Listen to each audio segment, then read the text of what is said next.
जिनके गुणों के गान में बेवर्धमान महान जिन विचरे हमारे ध्यान में। आज उत्तम सत्य धर्म की चर्चा करनी है।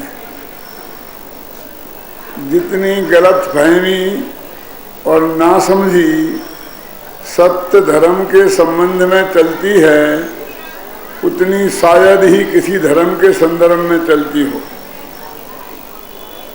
जब भी सत्य धर्म पर व्याख्यान किए जाते हैं तो हरेक को सत्य वचन बोलने की प्रेरणा दी जाती है और ये कहा जाता है कि दुकानदारी में एक बार सत्य की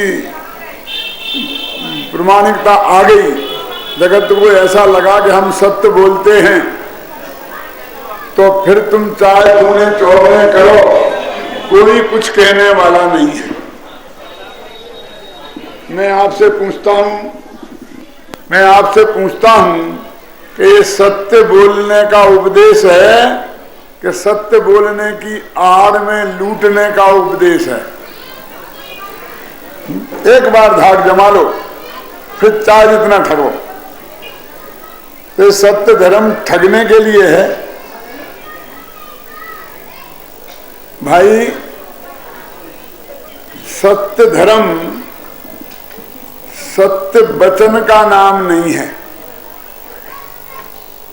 सत्य वचन अलग चीज है और सत्य धर्म अलग चीज है। सत्य वचन उद्गल की पर्याय है और सत्य धर्म आत्मा की पर्याय है। ऐसा नहीं है कि जैन दर्शन में सत्य वचन की उपयोगिता नहीं बताई है। उसे चार जगह बांधा है।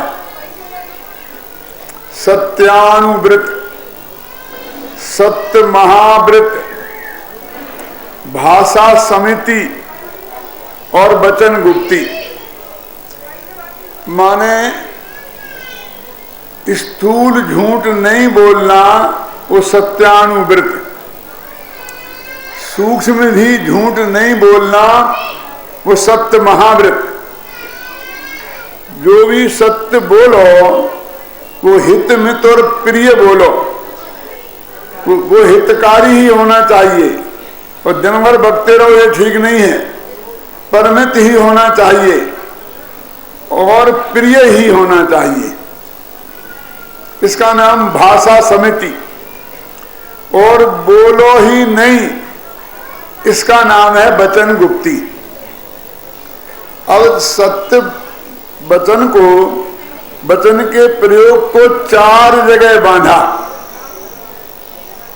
अब आप सत्य धर्म को भी इसमें ही लपेटना चाहते हैं। ये वचन की ऐसी कौन सी अवस्था रह गई इनके अलावा जिसे आप सत्य धर्म कहना चाहते हैं? क्योंकि झूठ नहीं बोलना, स्थूल झूठ नहीं बोलना, सूक्ष्म झूठ नहीं बोलना, हितमित बोलना और बोलना ही नहीं, ये नेगेटिव और पॉजिटिव सब बातें आ गई। अब क्या बचा जो सत्य धर्म होगा? महाशास्त्र तत्वार्थ सूत्र में अणुवृत्तों और महावृत्तों की चर्चा आश्रव अधिकार में ली है। अब मंदिर मंदिर में तत्वासूत्र बांटा जाता है और सब पंडित जानते हैं, किसी से भी पूछ लेना कि पहले के 4 अध्यायों में जीव तत्व की चर्चा है, 5वें में अजीव की चर्चा है, 6वें में अशुभाश्रव की चर्चा है, 7वें में शुभाश्रव की चर्चा है, 8वें में बंध की चर्चा है, 9वें में सम्मर और निद्रा की चर्चा है और 10वें अध्याय में मोक्ष की चर्चा है। ये सब जानते हैं, किसी से भी पंडित से पूछ लेना। तो आश्रव के प्रकरण में उनने अणुवृत्त और महावृत्त को लिया, तो वो तो आश्रव है और आश्रव धर्म होता है।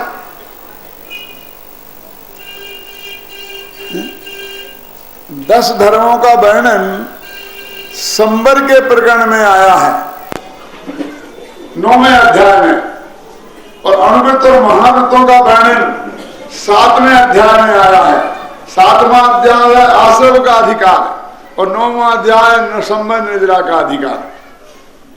अब आश्रम को संबर मान लें तो क्या होगा बोलो?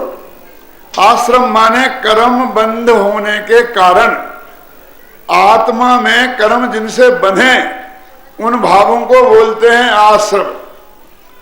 और कर्म बंध रुके और पुराने कर्म कटे उसे बोलते हैं संबर और निर्जरा। वो कहते हैं अणुवृत्त और महावृत्त कर्म बंध के कारण हैं, कर्म बंध को रोकने के कारण नहीं है, निर्जरा के कारण नहीं है। अब आप कह सकते हो कि भाषा समिति और वचन गुप्ती ये तो संबर अधिकार में है। सा गुप्ती समिति धर्मानुप्रेक्षा परिश्रय जय चारित्रय, ये 9वें अध्याय का दूसरा सूत्र है। आश्रम निरोधा संबरहा ये पहला है। आश्रम के रुकने को संबर कहते हैं। वह संबर गुप्ती से, समिति से, 10 धर्मों से, 12 भावनाओं से, 22 प्रकार के परिश्रय जय से और चारित्र से होता है। तो धर्मों की चर्चा कर्म के रुकने के संदर्भ में है और अणुवृत्त और महावृत्त की चर्चा कर्म के बंधने के संदर्भ में है। देखो अभी बता रहा था उदाहरण देके संजीव, छोटा पंडित हमारा, क्या कि ऐसे परिणाम हुए तो वो नरक जाएगा, है ना, और फिर परिणाम सुधर गए और शुभ हो गए, परिणाम शुभ हो गए ना, तो कहा कि स्वर्ग जाएगा, और ज्यादा शुभ हो गए तो सर्वार्थ सिद्धि जाएगा, और शुद्ध हो गए तो मोक्ष जाएगा। आ गया ना, फर्क पड़ गया ना। स्वर्ग और सर्वार्थ सिद्धि तो संसार में ही है ना। हम बोलते हैं कि 5 पांडव थे, आप गए ना पालिताना की वंदना करने, तो रास्ते में 5 पांडवों की गुमटी बनी हुई है, वो खड़े हैं और उन्हें लोहे के गहने पहना दिए हैं गरम गरम। अपने यहाँ का 3 तो मोक्ष में गए और 2 सर्वार्थ सिद्धि में गए। जरा सी कसर रह गई, क्यों? सर्वार्थ सिद्धि से 1 इंच ऊपर भी तो नहीं है मोक्ष, क्या? अरे पूरी कसर रह गई भाई साहब। सर्वार्थ सिद्धि से लौट के मध्यलोक में आना पड़ेगा, फिर जाना पड़ेगा, वहां वज्र की दीवार है, वहां से मोक्ष में नहीं जा सकते। 7 के 7 14 राजू हो गए, आप समझ रहे नजदीक पहुंच गए। और भाव की दृष्टि से भी, अरे उन्होंने सुभाव किया तब वो बंध हुआ सर्वार्थ सिद्धि का, और उन्होंने शुद्ध भाव किया तो वे कर्म कटे। दोनों अलग अलग रास्ते पे चले थे, एक रास्ते पर दोनों चले भी नहीं थे, थोड़ी बहुत कसर नहीं रह गई थी। ख्याल में है ना? तो गुप्ती और समिति ये क्यों नहीं है धर्म? कि ऐसे तो फिर सभी धर्म हैं, लेकिन जिस धर्मों की चर्चा यहां चल रही है उनमें जो सत्य नाम का धर्म है वो गुप्ती और समिति वो धर्म नहीं है, उनसे धर्म अलग है। यदि अलग नहीं होता तो गुप्ती और समिति के अलावा धर्मों की चर्चा में सत्य का नाम क्यों लिया जाता? तो हमें यह समझना चाहिए कि सत्य धर्म क्या है। सत्य धर्म के साथ सबसे बड़ा अन्याय यह हुआ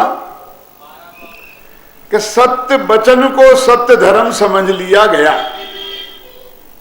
और बड़े बड़े पंडितों ने भी हमने भरी सभाओं में सत्य धर्म के नाम पर सत्य वचन के ही गीत गाए हैं, आज भी गा रहे हैं, कल भी गाएंगे। इसलिए हमको ये भ्रम हो गया। तो इससे नुकसान क्या हुआ? जब हमने समझ ही लिया कि सत्य धर्म तो सत्य बोलना है, क्यों? तो फिर अब सत्य धर्म की खोज ही बंद हो गई, और जिसकी खोज बंद हो जाए वो कभी नहीं मिलेगा। किसी व्यक्ति की हत्या हुई और उसकी हत्या के आरोप में एक ऐसा व्यक्ति पकड़ा गया जिसने हत्या नहीं की थी और उसे फांसी की सजा हो गई, फाइल क्लोज हो गई, और असली हत्यारा कभी नहीं पकड़ा जाएगा। इसलिए जो हत्या करने वाले हैं बहुत प्लानिंग करते हैं कि जिस छुरे से हत्या करनी है उस पर किसी दूसरे के निशान ले लो पहले, क्यों, और खुद ऊपर थैली मैली पहन करके पकड़ो और ऐसी परिस्थिति खड़ी करो कि सबको शंका उस पे ही जाए। करते कि नहीं करते हैं? क्यों? क्योंकि कोई नहीं पकड़ा जाएगा तो जिंदगी भर फाइल खुली रहेगी और मेरे जिंदगी भर खतरा है, कभी भी पकड़ा जा सकता हूं। इसलिए किसी को सजा मिला दो, फाइल क्लोज। अब सत्य धर्म की फाइल क्लोज कर दी आपने, क्योंकि सत्य वचन को सत्य धर्म मान लिया, अब शोध का कोई काम ही नहीं रहा।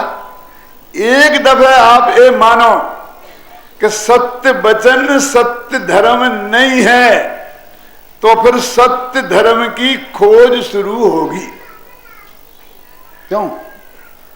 महात्मा गांधी ने सत्य धर्म के बारे में लिखा है, ट्रुथ इज गॉड,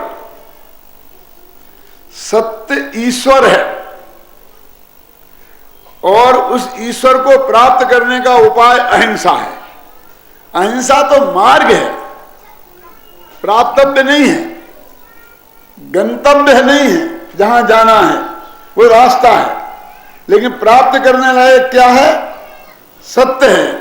और उनको सत्य क्या है? ईश्वर है, वो कहते। देखो, यानी उनकी दृष्टि में भी ये जो सत्य बात है ना,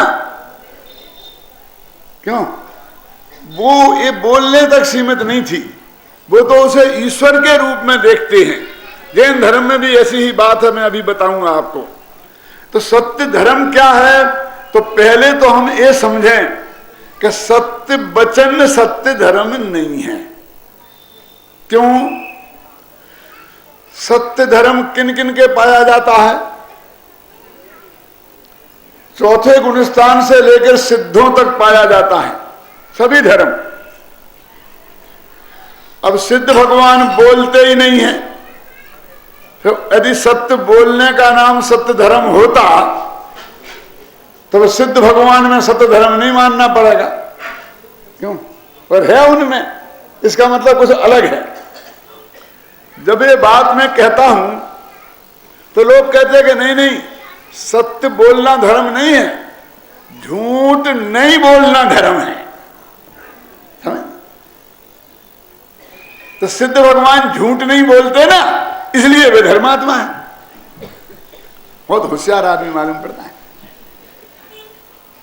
तो यदि झूठ नहीं बोलना सत्य धर्म है तो एक इंद्री, दो इंद्री, तीन इंद्री, चार इंद्री, ऐसे नहीं 5 इंद्री जो बोलते नहीं हैं वे सब सत्य धर्म के धारी हो जाएंगे। क्योंकि जब बोलते ही नहीं है तो झूठ कैसे बोले? तो ना झूठ नहीं बोलना सत्य धर्म है और ना सत्य बोलना सत्य धर्म है। मैं आपसे कहता हूं, बाहुबली ने दीक्षा ली, 1 वर्ष तक खड़े रहे मौन होकर, उनके सत्य धर्म था क्या नहीं था? ये तो बोले ही नहीं। तीर्थंकर दीक्षा लेने के बाद बोलते ही नहीं है, तो मुनि दशा में उनके सत्य धर्म था क्या नहीं था? तो सत्य धर्म कोई ऐसी चीज होनी चाहिए जिससे बोलने का दूर का भी संबंध ना हो। अब वो क्या है, उसकी खोज हमें करनी पड़ेगी। करेंगे अपन 1 घंटे के भीतर। पहले ये तो नक्की कर लो ना कि जिसे हमने सत्य धर्म मान लिया है वो सत्य धर्म नहीं है। नाराज मत हो जाना यदि एक बात मैं कहूं तो, कि पूजन की जो पंक्तियां हैं उनने भी इसमें बहुत बड़ा भ्रम पैदा किया है। क्यों? क्योंकि उसमें भी सत्य वचन के ही गीत गाए हैं। क्या है? कठिन वचन मत बोल, पर निंदा अरे झूठ तज, साँच जवाहर खोल, सत्यवादी जग में भरत, उत्तम सात भरत पालीजे, पर विश्वास घात ना कीजे, साँचे झूठे मानुष देखे, आपन पूत सुपास न पेखे, पेखो त्यायत पुरुष सांचे को दर विसवे। वाह रे वाह, पैसा देगा तुम, सच बोलना, पैसा देगा। सांचे को दर विसवे दीजिए, प्रतिष्ठा सांच गुण लिख लीजिए। सत्य बोलोगे तो तुम्हारी प्रतिष्ठा बढ़ेगी। क्यों? इसने बहुत बड़ा भ्रम पैदा किया कि सत्य वचन ही सत्य धर्म है, लेकिन अंत की पंक्ति में माल है। ऊंचे सिंहासन बैठ बस नृप भरम का भूपति भया, बस झूठ से तीन नरक पहुंचा, स्वर्ग में नारक गया।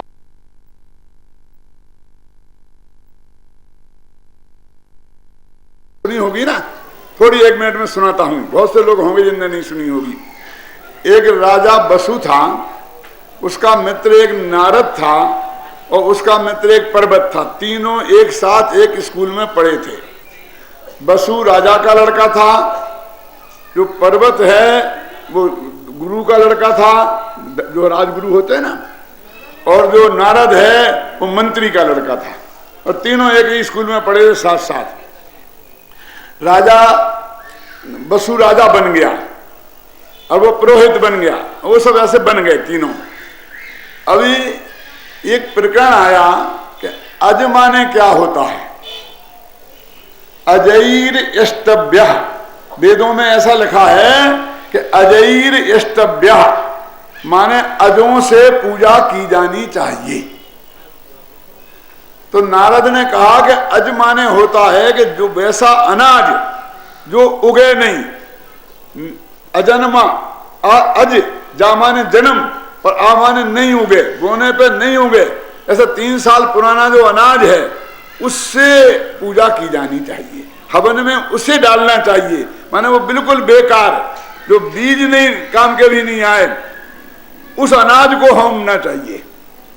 लेकिन वो कहने लगा पर्वत कि नहीं नहीं, अजमाने होता है बकरा, अजामाने बकरी, अजमाने बकरा, तो बकरी क्या होमना चाहिए यज्ञ में। इस पर उन दोनों की बहस हुई और अंत में ये तय हुआ कि राजा इसका निर्णय करेगा, बसु। अब जब राजा की अदालत में ये बात पहुंची तो वो जो पर्वत की मां थी, राज गुरु की पत्नी, तो वो उसे बहुत सम्मान था राज दरबार में। तो वो पर्वत बसु के पास गई कि ऐसा ऐसा वाद विवाद हुआ है और तुम मेरे बेटे का पक्ष लेना, यदि मेरा बेटा हार जाएगा तो वो आत्महत्या कर लेगा, मैं गुरु दक्षिणाएं मांग रही हूं। और वो उसको वचन दे चुके कि ठीक है। जब दरबार में बात आई तो उनने कहा पर्वत कहे सो सत्य, और उसी वक्त उनका सिंहासन टूटा और मर के साथ में नरक गए। एक कहानी है। तो ये इतना झूठ बोलने से साथ में नरक गए, वाह। तो बनिए कौन से नरक जाएंगे, 749 में नरक चाहिए। मेरी समस्या ये है, इतना सा एक झूठ बोला अपने गुरु की पत्नी के दक्षिणा में देने में। अरे भाई साहब, इतना नहीं है, आप 1 के 4 करो तो आप नरक में जाने वाले नहीं हो, मैं गारंटी देता हूं, घबराना नहीं। तो फिर वो क्यों गया कि उसने तत्व के संबंध में झूठ बोला। उसके बोलने से जब से लेके आज तक लाखों बकरों को होम दिया गया। तो तत्व के संबंध में असत्य प्रतिपादन, तो वो तो वस्तु स्वरूप हो गया ना। वो सत्य के विरुद्ध, सत्य धर्म के विरुद्ध बात गई। वो सम्यक माने सत्य धर्म, मिथ्यात्व माने असत्य, समझ में आई ना। वो अकेली लौकिक बात नहीं है, अकेले झूठ बोलने की बात नहीं है, समझ में आया ना। वो तत्व के संदर्भ में झूठ बोलने की बात है। जो वीतरागता धर्म है, आता ना, और राग धर्म है। धर्म राग है, राग धर्म है, अब तक मैंने ऐसा माना था। क्यों? और जो वीतरागता धर्म है उसको धर्म नहीं कह के राग को जो धर्म कहे तो उसका फल ऐसा ही है। भानु कुमार जी समझ गए ना, क्योंकि तत्व ज्ञान के बारे में गलती है। उदाहरण तो सही दिया, लेकिन बाकी सारा वजन वाणी पर है। आप जानते हैं ऋषभदेव के कुछ पुत्र ऐसे थे कि जब वो पैदा हुए भरत चक्रवर्ती के पुत्र, तो जन्म से बोले ही नहीं, और फिर जाकर समोषण में गए तो भगवान के सामने पहला शब्द बोले कि हमें दीक्षा दो, और दीक्षित होकर मुनि हो गए, फिर नहीं बोले और उन्हें केवल ज्ञान हो गए, मोक्ष चले गए। फिर तो एक ही शब्द नहीं बोले, सत्य, और बिना ही सत्य के मोक्ष चले गए, बिना ही बोले मोक्ष चले गए। जा सकते कि नहीं? अपने मुख केवली होते हैं कि नहीं होते हैं? बोलिए। ये बोलने वाले महान हैं ऐसा नहीं समझना। नहीं बोलने वाले भी यदि आत्मानुभवी हैं तो वो उनसे भी ज्यादा महान हैं। सत्य बोलना सत्य धर्म नहीं है, झूठ नहीं बोलना भी सत्य धर्म है, नहीं है। सत्य धर्म इनसे कोई अलग चीज है ना? तो इसलिए कहते वो क्या चीज है, हमें उसकी खोज करनी है। देखो बहुत से लोग ये कहते मिलेंगे आपको कि भैया दुनिया में तो असत्य का ही साम्राज्य है। क्यों? इंदौर के इस कोने से उस कोने तक सारे बाजार में चले जाओ, कहीं सत्य नजर आता है? हमें तो असत्य ही असत्य दिखाई देता है। अब आपको दिखाई देता होगा, हम क्या करें? हमें तो आज तक कहीं भी असत्य दिखाई दिया ही नहीं। क्यों? क्यों? सत्य किसे कहते हैं? जिसकी लोक में सत्ता हो उसे सत्य कहते हैं। और असत्य किसे कहते हैं? कि जिसकी लोक में सत्ता ही ना हो। वाह वाह। अब जिसमें लोग गधा का सिंह तुम्हें दिखता है तो हम क्या करें? बांझ का बेटा तुम्हें दिखता है तो हम क्या करें? आकाश के फूल तुम्हें दिखते हैं तो हम क्या करें? असत्य तो नाम ही उसका है कि जिसकी जगत में सत्ता ना हो, और सत्य कि जिसकी जगत में सत्ता हो। अब देखिए असत्य कहां आता है? सत्ता तो है नहीं असत्य की, लेकिन आता कहां से है? तो देखो ये रूमाल है, कोई जादू मादू नहीं दिखा रहा हूं, घबराना नहीं। एक ये रूमाल है और एक घड़ी है, दो चीजें हैं। तो अकेला एक रूमाल नहीं है, तीन रूमाल हैं। एक रूमाल नाम का ये पदार्थ है, एक रूमाल नाम का शब्द है, और एक रूमाल नाम का ज्ञान है। तीन रूमाल है, तीनों की सत्ता है इस लोक में। रूमाल नाम के शब्द की सत्ता नहीं है। यहां लिख दो रूमाल, तो आप उसे क्या बोलेंगे? पढ़ो, तो रूमाल पढ़ेंगे कि नहीं? तो वो शब्द भी रूमाल है, ये पदार्थ भी रूमाल है, और इसे जानने वाला ज्ञान भी रूमाल है। अभी में ज्यादा समय नहीं है, नहीं मैं नयों का स्वरूप बताकर मैं बता देता। समय सार में गाथा है ना, इंद्रिय इंद्रिय है ना, 31वीं गाथा में इंद्रिय का वैश्वभूत पदार्थ भी इंद्री।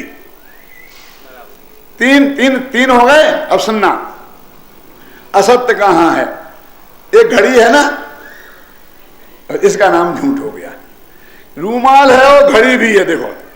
लेकिन मैं इशारा कर रहा हूं रूमाल की तरफ और बोल रहा हूं घड़ी, और इसे जान रहा हूं घड़ी। तो बोलो झूठ कहां आया? मेरी वाणी में, मेरे जानने में। ये रूमाल तो घड़ी नहीं हो गया, तो रूमाल में तो झूठ आया ही नहीं। वस्तु में तो झूठ प्रवेश ही नहीं करता है, समझ में है ना? मैंने ये रूमाल है, ये वस्तु कभी घड़ी नहीं हो सकती, लेकिन मैं इसे घड़ी कहूं तो मेरी वाणी झूठी हो जाएगी। यदि मैं घड़ी जानूं तो मेरा ज्ञान झूठा हो जाएगा। तो झूठ या तो वाणी में है या ज्ञान में है, वस्तु में है ही नहीं। बाजार में कहां से आई?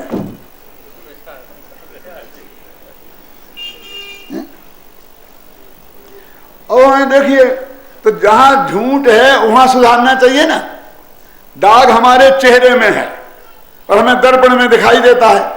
तो दर्पण को कितना साफ करें तो दाग नहीं दिखाई देगा। बोलो, जितना अधिक दर्पण को साफ करोगे उतना ही दाग बहुत साफ दिखाई देगा। क्यों? हम दाग हमारे चेहरे पर है और रगड़ रहे हम दर्पण को। चेहरे को साफ करना चाहिए ना। तो गलती है काय में, वाणी में और ज्ञान में, ना समझ में, और हम वस्तु सुधारने के लगे। मेरे मुंह से इसका नाम घड़ी निकल गया, अब तो मुझे सिद्ध करना पड़ेगा कि एक घड़ी है, नहीं तो मैं छोटा पंडित हो जाऊंगा। हम सब ऐसे ही हैं, बस मेरे मुंह से निकल गया, अब तो वो करना ही पड़ेगा कि वो तो ठीक नहीं है, लेकिन मैंने कह दी भैया। हमारे मुंह से जो भी सत्य सत्य निकल गया, हम सारी कोशिश करते हैं वस्तु वैसी हो जाए। वस्तु बदलने वाली है नहीं।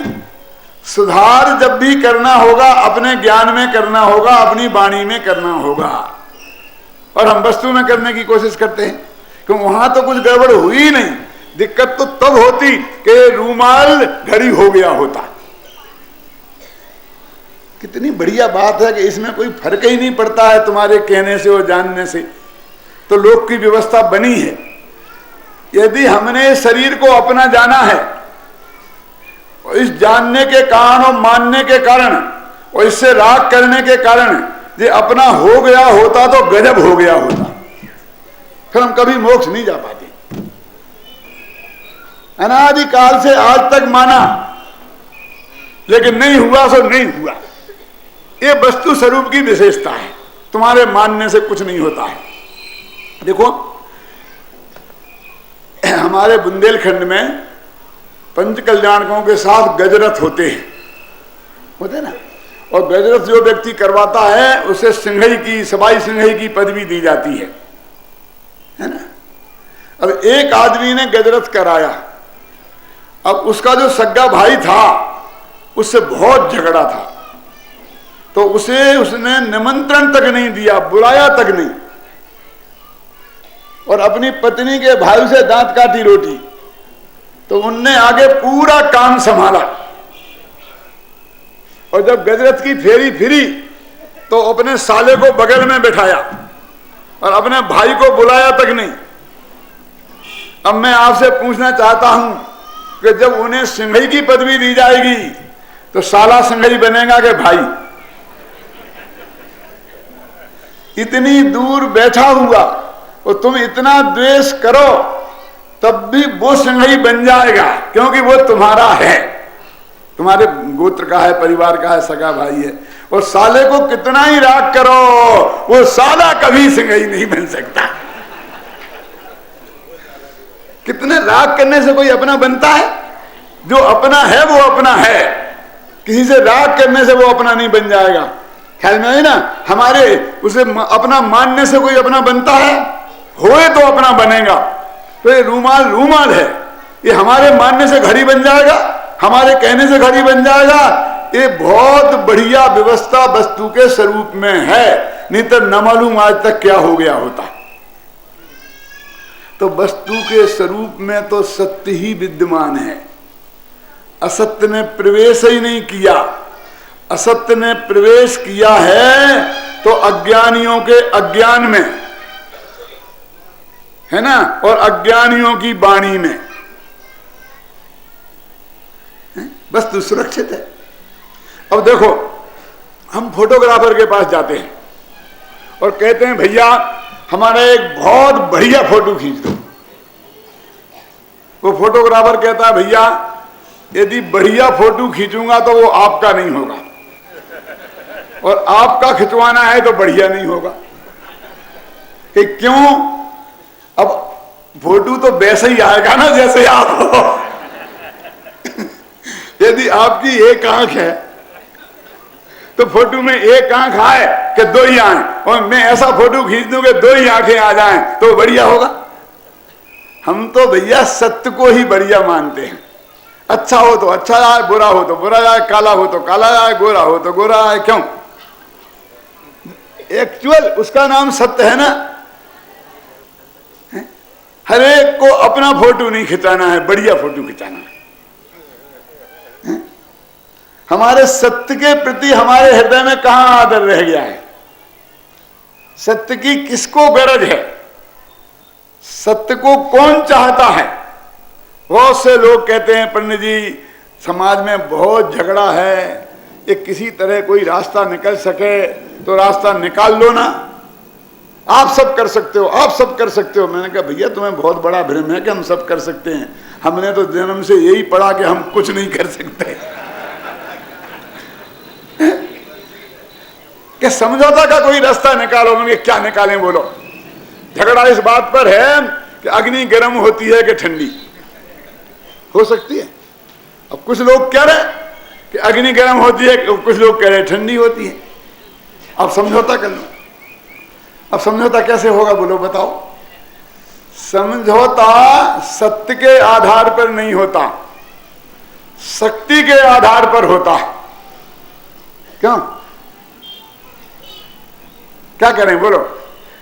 यदि ईमानदारी से अग्नि कैसी है, गर्म या ठंडी, ये जानना हो तो कोई उपाय है, और समझौता करना हो तो कि कुछ तुम सरको कुछ हम सरकें, कि करो कि कथनचित अग्नि गर्म होती है कथनचित ठंडी हो जाए। क्यों? समझना मैं क्या कहना चाहता हूं।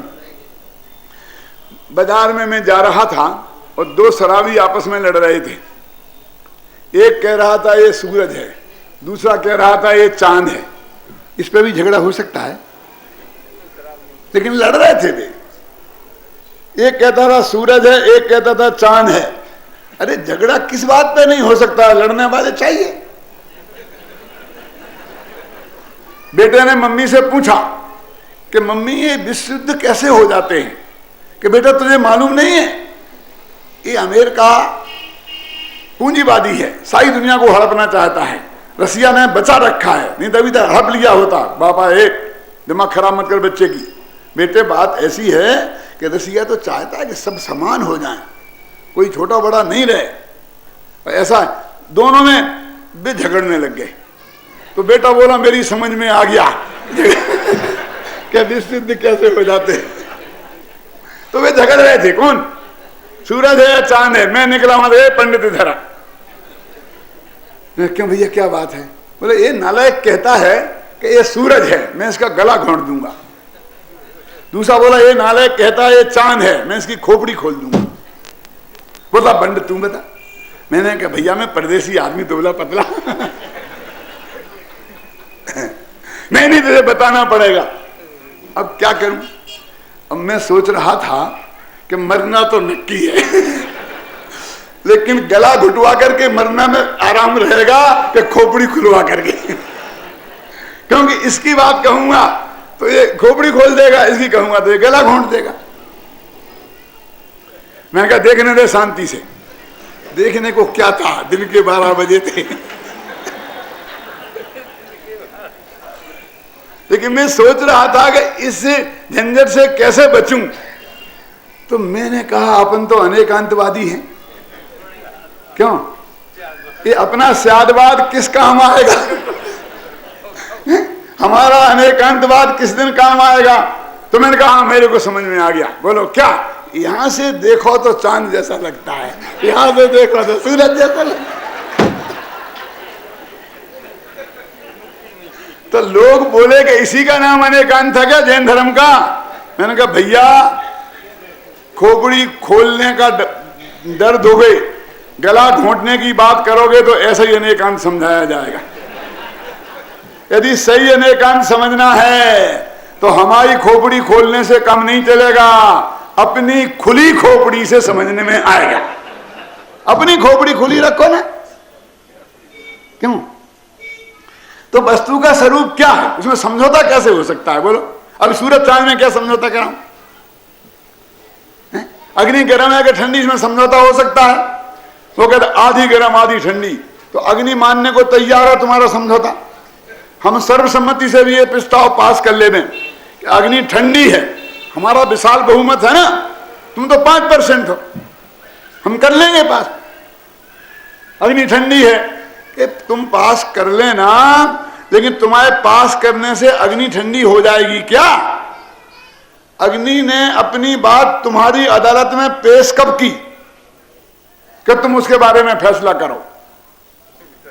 तुम जबरदस्ती फैसला कर रहे, समझौता कर लिया तुम, है ना? वो कोई पार्टी ही नहीं है जिसके बारे में समझौता कर रहे हैं। क्यों? तुम दोनों ने समझौता कर लिया। अग्नि कहती है मेरे साथ समझौते करने की जरूरत नहीं है। यदि तुम्हें जानना है कि अग्नि कैसी है तो बेटा छू कर देखो, हाथ रखो तो मालूम पड़ जाएगी कैसी है। तो सामने वाला हमसे बोला पंडित जी रखो हाथ। मैंने कहा हम क्यों रखे हाथ, हम तो उसे गर्म मानते ही हैं, ठंडी तो तुम मानते हो, तुम रखो। सत्य के साथ समझौता नहीं होता है। सत्य समझने की चीज है, समझौते की चीज नहीं है। राग में धर्म है कि वीतरागता में धर्म है कि समझौता कर लो, थोड़ा थोड़ा राग में हो, थोड़ा थोड़ा वीतरागता में, क्यों हो सकता है समझौता? अरे भाई सारे धर्म जगत में राग को धर्म मानते हैं और एक जैन धर्म ऐसा है जो वीतरागता को धर्म मानता है। क्या गजब हो गया। अपनी रोकड़ वही खोल के तो देखो बाप दादों की, उसमें लिखा होगा दिवाली पे पूजन करे वीतरागाय नमः। तुम्हारे बाप ने तुम्हारी शादी की चिट्ठी लिखी होगी ना, उसे उठा के तो देखो, उसके ऊपर लिखा होगा वीतरागाय नमः। छड़ाला को पढ़ के तो देखो, मंगलाचरण में लिखा है तीन भुवन में सार वीतराग विज्ञानता। मोक्ष मार्ग प्रकाशक तो पढ़ के देखो, मंगलमय मंगल करण वीतराग विज्ञान। अपना धर्म तो वीतरागी धर्म है, ख्याल में है ना? अब उसे राग से समझौता कैसे हो? क्या थोड़ा राग में धर्म मान लो, थोड़ा वीतरागता में धर्म मान लो। वीतरागता की पोषक ही जिनवाणी कहलाती है, यह है मुक्ति का मार्ग निरंतर हमको जो दिखलाती है। लेकिन भाई साहब इस जमाने में सत्य की जरूरत किसको है? सारा जगत चमत्कार प्रिय है। चमत्कार दिखाओ और तुम्हारा काम हो जाएगा। इंदौर में बैठा हूं इसलिए हिम्मत नहीं हो रही है कहने की, धीरे धीरे कोशिश करता हूं।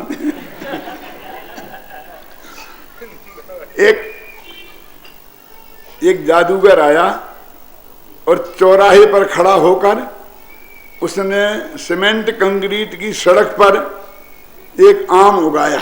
5 मिनट में खड़ा कर दिया पूरा आम। चारों तरफ लोग देख रहे थे, तालियां बज गई। उस पर बढ़िया बढ़िया फल लगे थे, तालियां बज गई और हजारों के नोट बरस गए। क्या गजब का काम है। सड़क पे आम उगा दिया, एक दिन में आम था ही नहीं। और वो घोषणा कर रहा था, भाई आम माम कुछ नहीं है, यहाँ ये नजरबंदी का खेल है, मैंने तुम्हारी नजर बंद की है, बोल रहा ना। और हम उसे रुपया लुटा रहे। और एक किसान बेचारे ने अपने खेत में एक आम का पेड़ लगाया, 5-10 साल में उसमें फल आए, बेटे जैसा पाला पोसा, है ना। और वो फल लेके बाजार में आए तो एक आम का कोई 1 रुपया देने तैयार नहीं है। सुबह से शाम तक बैठा, पसीने से तरबतर हो गया, अठन्नी नहीं लेगा, क्या क्या के सब चले गए। देखो जादूगर ने सिर्फ आम दिखाया, दिया नहीं।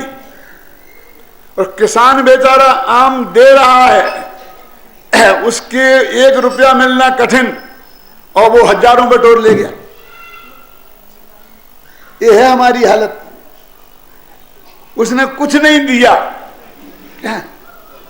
क्या दिया? दिया तो धोखा दिया। आम नहीं था और आम दिखा दिया। क्यों? ये सत्य है कि झूठ? और खुले आम कहा कि हम तुम्हारी आंख बंद, नजरबंदी का खेल है। और हम किन्हें नमस्कार करते हैं? अरे सुनो, चक्षुरुन्मील तम एन तस्मै श्री गुरुवे नमः। बोलते कि नहीं बोलते? कि जिन्होंने हमारी आंखें खोल दी, नांजन सलाकया, है ना, अज्ञान तिमिरांधानाम ज्ञानांजन शलाकया चक्षुरुन्मीलितं येन तस्मै श्री गुरु में नमः। हम तो उन गुरुओं को नमस्कार करते हैं, किनको? कि जिनने ज्ञान रूपी सलाई से अंजन लगाकर हमारी आंखें खोल दी। चक्षुरुन्मीलितं तस्मै श्री गुरुवे नमः। हम तो उन गुरुओं को नमस्कार करते हैं। और ये कहता हम तो नजर बंद की। आंख खोलने वाले महान हैं कि आंख बंद करने वाले महान हैं? बोलो। लेकिन आज आंख खोलने वाले को कौन पूछता है? और आंख बंद करने वालों का साम्राज्य है। जो चमत्कार बजाए तो रुपयों की तो वर्षा होता ही है, और भीड़ भी इकट्ठी अनाप शनाप हो जाती है, और क्या कमाल हो गया, और ऐसा हो गया, और ऐसा नहीं था, बरसात धन रुक गई, वो बंद बरस गई। मैंने एक फिल्म देखी थी बहुत पुराने में, जब मेरे फिल्म देखने के दिन थे। उस फिल्म का नाम गाइड था, आप लोगों ने भी देखी होगी। तो उसमें वो देवानंद था, उसे जबरदस्ती चढ़ा दिया था, अनशन पे बैठा दिया था संत बना के, कि पानी नहीं बरस रहा है तो जो उपवास करेंगे तो पानी बरसेगा। वो 5-6 दिन तो बेचारा भूखा रहा, पानी तो बरसा नहीं। तो उसने एक वाक्य उसमें कहा था कि पानी कोई ऐसा थोड़ी है, ये बंगाल की खाड़ी से चलता है, और वहां से आते आते यहाँ 1.25 महीना लगता है। और आजकल बादल सब वैज्ञानिक देखते हैं, यहां तक आ गए, यहां तक आ गए, यहां तक आ गए। अब वो बंगाल की खाड़ी से पानी उठा ही नहीं है। यहां कैसे आ जाए? मेरी भूख से, वो कहता है, मेरी भूख से बादलों के आने का और बरसने का क्या संबंध है, मेरी समझ में नहीं आता। लेकिन चढ़ जा बेटा सूली पे, भला भगवान, सब जय जय जय जय नारे लग रहे, और बहुत हो रहा। क्यों? ये जगत ऐसा ही नहीं है। ये यहाँ की बात नहीं, कोई दूसरे गांव की कह रहा हूं कि एक मंदिर बहुत ऐसे ही पड़ा था, उजड़ खाबड़ सा। बहुत दिनों से हम गए देख करके, कुछ नहीं। हम गए 10 साल बाद, तो एकदम बहुत ठाट बाट हो गए थे। मैंने कहा भैया ये कमाल कैसे हुआ? अरे पंडित जी क्या बताएं, भगवान को पसीना आ गया। इतनी भीड़ इकट्ठी हुई, भगवान को पसीना आया, इतनी भीड़ इकट्ठी हुई, पैसा का ढेर लग गया, और हमारा मंदिर इतना महान बन गया, हमारा कल्याण हो गया। मैंने कहा गजब हो गया। तुम्हारे मंदिर बनाने में हम तो समझते कि तुम्हें पसीना आएगा, ये तो भगवान को भी आ गया। मैंने कहा उनसे भैया वो भगवान नहीं होंगे जिन्हें पसीना आया। क्यों? क्योंकि हमने शास्त्र में ये पढ़ा कि ना ही पसेव निहार। भगवान किन्हें कहते हैं? जिनके पसीना नहीं होता, आहार नहीं होता, निहार नहीं होता। आता कि नहीं आता? ये कौन से अच्छे है ना, जन्म के कौन से हैं? उनमें लिखा ना उनके पसीना नहीं होता।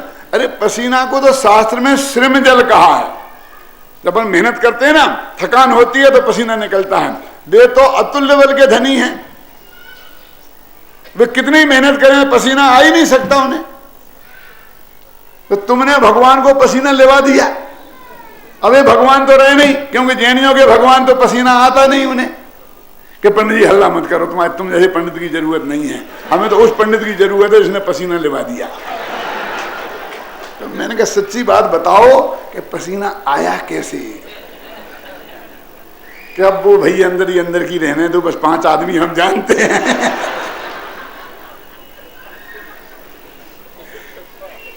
इस सारा जगत को ऐसा चमत्कार प्रिय है, जरा सी चमत्कार की बातें करें और ऐसा पागल होके दौड़ता है। अब उन्हें सत्य धर्म कैसे समझाएं? एक दफा उसे सत्य के प्रति निष्ठा तो हो। क्यों? कि वस्तु जैसी है हम वैसी स्वीकार करने को तैयार हैं कि नहीं है। जब तक वस्तु की वो निष्ठा नहीं होगी तब तक वो सत्य धर्म गले उतरने वाला नहीं है। हम बिल्कुल ईमानदारी से निर्णय करें कि मुझे हर कीमत पर चाहे कुछ भी हो मुझे सत्य समझना है, तो सत्य जरूर समझ में आएगा। देखो कि भाई सच बोलना तो सत्य धर्म नहीं रहा, वो तो आश्रम में गया। लेकिन अपने आत्मा को सत्य जानना वो तो सत्य धर्म है ना। अपने आत्मा का स्वरूप जैसा त्रिकाली ध्रुव है दृष्टि का विषय, वैसा मानना ये तो सत्य धर्म है कि नहीं? बोलो भानु कुमार जी। नहीं है, नहीं है। बोलो मत, मेरे में बोलने में बहुत खतरा है।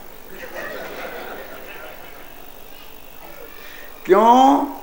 कि वो सत्य श्रद्धान श्रद्धा गुण की पर्याय है, वो सत्य ज्ञान ज्ञान गुण की पर्याय है, और सत्य धर्म चारित्र गुण की पर्याय है। तो क्या कि वो त्रिकालीत्र भगवान आत्मा है, उसको सत्स्वरूप से जाने माने और फिर उसमें ही लीन होकर जो वीतरागता उत्पन्न हो, उसका नाम सत्य धर्म है ना? अपने तत्वासूत्र में लिखा ना, उत्पाद व्यय ध्रुव युक्तम सत्य। जो उत्पाद है, व्यय है और ध्रुव से युक्त है वो सत्य है, और उसका सत्य का भाव वो है सत्य। ख्याल में है ना? तो वो जो वस्तु का स्वरूप है, उस स्वरूप को जानकर मानकर उसके आश्रय से तीन कसाय के अभाव रूप जो वीतरागता पैदा की, वो मुनिराजों का सत्य धर्म है। दो कसाय के अभाव रूप जो वीतरागता पैदा की, वो श्रावकों का सत्य धर्म है। और एक कसाय के अभाव रूप से वीतरागता पैदा की, वो सम्मदर्शियों का सत्य धर्म है। और चारों कसाय के अभाव रूप से जो वीतरागता हुई, वो अरहंतों का सत्य धर्म है। सत्य धर्म वस्तु के स्वरूप पर आधारित है।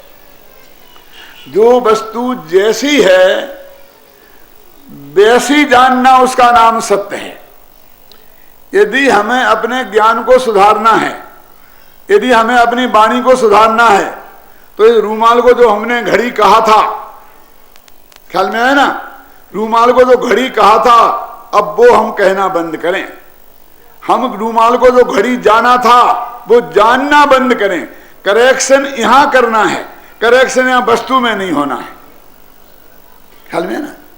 तो सत्य धर्म की वास्तविक स्थिति क्या है कि ये वाणी की मर्यादा के बहुत ऊपर की चीज है। ख्याल में है ना? ये तो भगवान आत्मा का जो सत्य स्वरूप है, उत्पाद व ध्रुव से युक्त है। अब मैं ज्यादा गहराई में नहीं जाना चाहता हूं कि वो दृष्टि का विषय है और ये है और वो है, फिर अब बिहार क्यों बहुत घबराहट पैदा हो जाएगी। ख्याल में है ना? लेकिन जो इतना तो मोटा समझो ना कि वस्तु का जो सत्य स्वरूप है, सात तत्वों का जो सत्य स्वरूप है, आत्मा परमात्मा का जो सत्य स्वरूप है, उसको जानकर मानकर जो वीतरागता पैदा होती है, उसका नाम वास्तविक सत्य धर्म है। अब सत्य के बाद संयम का नंबर आ गया। क्या आ गया ना? सत्य के बाद संयम का। क्रोध मान माया और लोभ चार कसाओं के अभाव रूप में चार धर्म की बात हुई, फिर ये सत्य की हुई, अब संयम की बात शुरू होगी। देखो, एक बहन ने प्रश्न किया था कि पहले तो हमने सूत्र जी में ऐसा पढ़ा था और चलता था कि उत्तम क्षमा मार्दव आर्जव सत्य सौ संयम तब त्यागांचन ब्रह्मचारी धर्मा। सत्य धर्म पहले था और आप लोगों ने उसे पीछे कर दिया और सोच को आगे कर दिया। तो मैंने कहा कुछ बात नहीं है। जब कोई समझाने की बात आती है तो तीन कसाओं के अभाव रूप धर्म को समझाया, तो लगे हाथ चौथी कसाय का भी समझा दो तो समझाने में सुविधा रहती है। और फिर सत्य, और सत्य के आश्रय से जो संयम पैदा हुआ तो संयम धर्म आएगा। संयम के बाद तप आएगा, तप के बाद त्याग आएगा, त्याग के बाद अकिंचन आएगा और अकिंचन के बाद ब्रह्मचर्य आएगा। तो एक क्रम बहुत बढ़िया है। जो कैसे सत्य के आश्रय से संयम आता है, अकेले बाहर के क्रियाकांड से संयम नहीं होता है। वैसे संयम की चर्चा कल करूंगा, तप की परसों करूंगा, लेकिन थोड़ी बात बताता हूं संयम और तप में क्या फर्क है। जो मुनिराजों के तीन कसाय के अभाव में होने वाली अनिवार्य संयम की स्थिति है, वो तो है संयम जो कंपलसरी है, और जो ऑप्शनल है वो है तप। अंतर समझ में आया कि नहीं?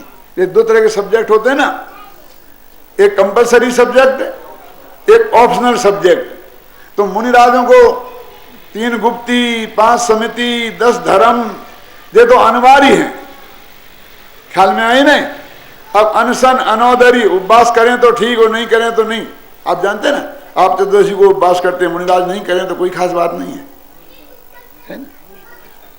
वो में नहीं है भाई, तुम ज्यादा मुझे पढ़ाने की कोशिश करो। सुनो, ये तप क्या है? ये जो उनकी आवश्यक जो शर्त है, जैसे कहते ये तो हमको आपको पूरी करनी ही पड़ेगी, वो तो संयम में आएगी, लेकिन वो ऑप्शनल है। अपनी स्थिति के अनुसार करें, कम करें, ज्यादा करें, ख्याल में आए ना, वो सब तप कहलाते हैं। दो फर्क हो गया ना। जैसे अपन देखिए कि अपन ने मोक्ष मंडल बनाया और उसमें कहा कि हर एक आदमी जो मेंबर बनेगा 100 रुपया तो उसका चंदा उसे हर महीने देना पड़ेगा। ये चंदा जिसे आप बोलते हैं ना, ये तो अनिवार्य है, उसके बिना तो मेंबर नहीं बनेगा। और फिर 1 लाख रुपया देवे, बहुत खुशी की बात है। और 1 पैसा नहीं देवे तो भी उसकी मेंबरशिप में कोई फर्क नहीं पड़ेगा, है कि नहीं है? फिर जितनी हैसियत, इसमें हैसियत नहीं चलेगी कि 100 रुपये महीना दूंगा, तेरी हैसियत नहीं है तो फिर तू मेंबर बने ही मत। मंदिर आने से कौन रोकता है, प्रवचन सुनने से कौन रोकता है? मेंबर बनना है तो 100 रुपये महीना तो देना ही पड़ेगा। तो आप समझेंगे ना, जो चीज अनिवार्य है उसका नाम संयम। यदि मुनि होना है तो जो चीज अनिवार्य है उस सबका नाम संयम, और जो चीज ऑप्शनल है, बने तो कीजिए शक्ति प्रमाण, वो तप है जिसमें जितनी शक्ति हो वो उतना करे। ख्याल में है ना? कोई 6 महीने के उपवास करे, कोई 1 महीने का भी उपवास नहीं करे। मालूम आप जानते हैं, ऐसा होता है कि एक मुनिराज आचार्य के पास आए और उन्होंने कहा कि महाराज जब आप पढ़ाते हैं तब मुझे नींद आ जाती है। क्या? तो उनने कहा बेटा 3 दिन का उपवास करो। उनने प्रायश्चित दिया, क्या? 3 दिन का उपवास करो। फिर दूसरे मुनि आए तो उनने कहा कि मुझे नींद आ जाती है। तो उन्होंने कहा तुम प्रतिज्ञा करो कि अब महीना भर तक बिल्कुल भी उपवास नहीं करोगे। कि ये क्या अन्याय! एक ही गलती, और उस पर एक को तो सजा दी 3 दिन का उपवास करने की, और दूसरे को नहीं करने की सजा दी। क्यों? कि वो जो नया आया था ना, वो हट्टा कट्टा जवान था और जम के खा लेता था तो नींद आती थी, इसलिए उपवास कराया। अब ये बुढ़े आदमी थे, अब जिस दिन उपवास कर लिया तो कमर ही झुकी रहती थी, तो उनके लिए ये दंड दिया कि तुम उपवास नहीं करना। ये तो शक्ति पे आप समझ गए ना।